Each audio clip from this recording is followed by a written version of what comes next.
Norwich Hospital for the fantastic care they've given my family over the years.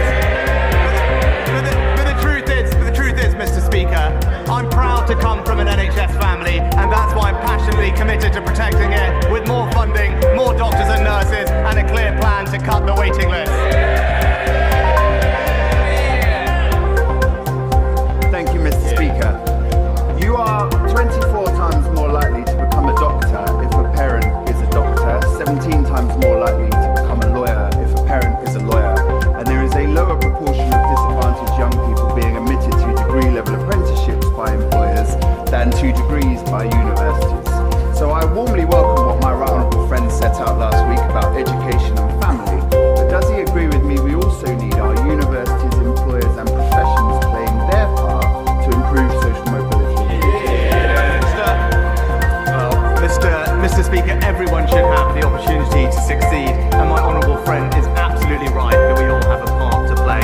That's why I'm pleased the Social Mobility Commission is working to provide new information to young people about the opportunities available to them, but also a toolkit for employers so that they can also play their part in improving social mobility. We now come to the Leader of the Opposition, Keir Starmer. Thank you, Mr. Speaker. In the 13 years of the last Labour government, there were no national NHS strikes.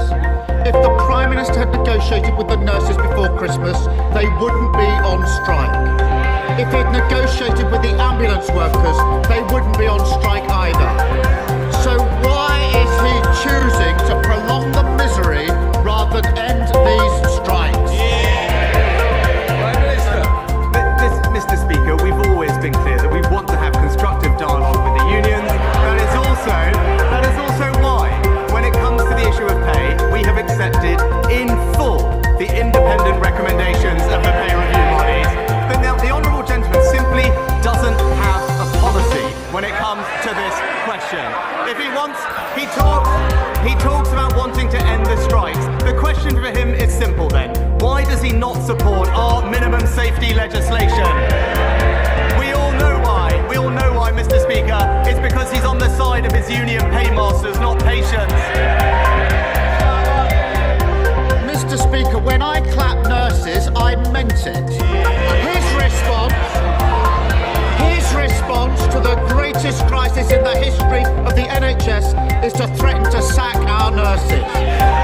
His Transport Secretary says it's not the solution.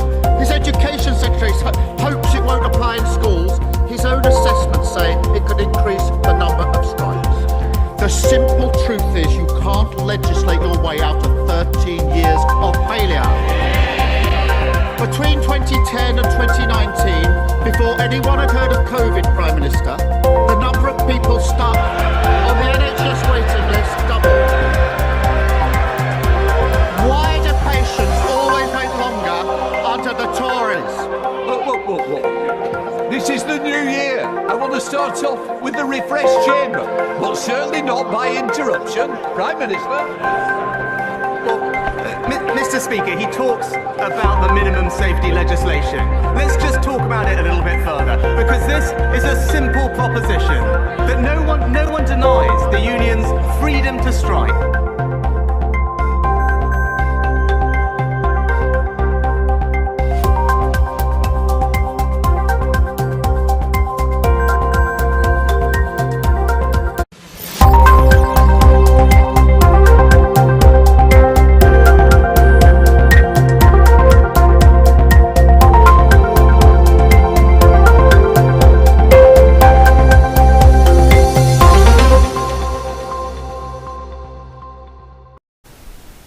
In the top stories, Prime Minister hosts first press conference for the year.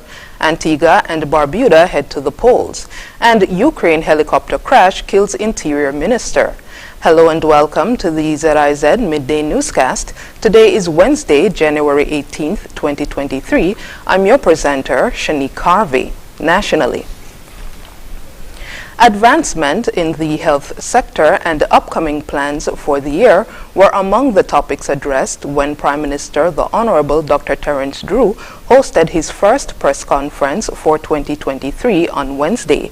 Among those at the head table were Attorney General the Honorable Garth Wilkin, Minister of Public Infrastructure the Honorable Conris Maynard, Minister of Tourism the Honorable Marsha Henderson, Minister of Agriculture the Honorable Samuel Duggins, Minister of Environment the Honorable Joel Clark, and Junior Minister of Youth Empowerment the Honorable Iselin Phillip. Regarding health, the Prime Minister gave a review on the specific measures taken to benefit the sector. He described it as the stabilization and transformation of the health sector, noting the culture of the health sector must change. He spoke of plans to advance training of health professionals and upgrading the emergency medical services with training for paramedics as well. Speaking to the financial operations of the GenF General Hospital, the Prime Minister said they are addressing debt to suppliers and the government will pursue corporatization of the hospital. Questions raised by the media covered topics such as the Citizenship by Investment Fund, fake marriages for citizenship, and a loan to Christoph Harbour.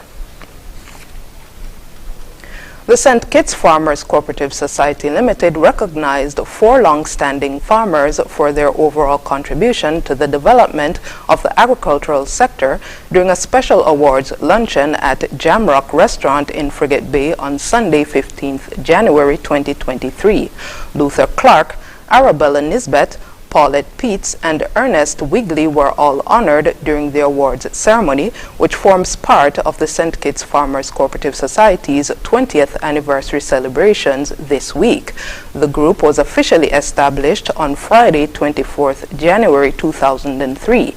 Special guest, Prime Minister of St. Kitts and Nevis, the Honorable Dr. Terence Drew, congratulated the awardees, as well as the St. Kitts Farmers Cooperative on achieving 20 years of successful food production in the Federation. Prime Minister Drew then used the opportunity to reiterate his government's commitment to support farmers and transform the sector. Our St. Kitts Nevis Democratic Administration is devoted to modernizing and bringing the agriculture sector into the 21st century. And that was mentioned by the Minister of Agriculture as he spoke about the days of monocrop production to we are now talking about food security. This objective is a vital component of our effort to reimagine our growth to create a sustainable island state. And I dare say we cannot have a sustainable island state if we cannot feed ourselves. And we cannot feed ourselves if our agricultural sector is not strong. And our agricultural sector cannot be strong unless the farmers are well supported.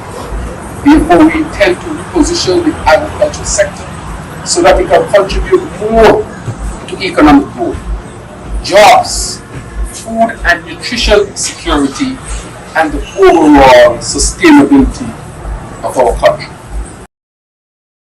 Of Agriculture, Fisheries, Marine Resources and Cooperatives, Honorable Samuel Duggins, also delivered brief remarks and shared words of encouragement to food producers. He then congratulated the St. Kitts Farmers Cooperative Society on its anniversary celebrations and wished the group much success. The St. Kitts Farmers Cooperative Society will continue its 20th anniversary celebrations with a pharmacy food fair on Thursday, 19th January. The fair runs from 9 a.m. until 5 p.m. at the Agro Strip. 8 scholarship holders leave for the Republic of Cuba at the end of January to pursue their studies through the Government Cooperation Program in Education. In a press release issued on Monday, the Cuban embassy stated that the students, namely Shan England, Ajuma Liburd, Sharon Mgui, Jacqueline Davis, and Joni Williams received scholarships to study medicine. 2 doctors will also specialize in medicine. They are Dr. Mariska Phipps and Dr. Callis Farrell. Alexandria Richards will be studying physical education.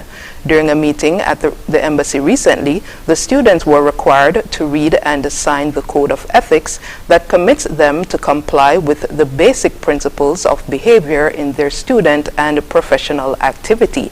They completed their registration form as the last step in the process of admission to the program.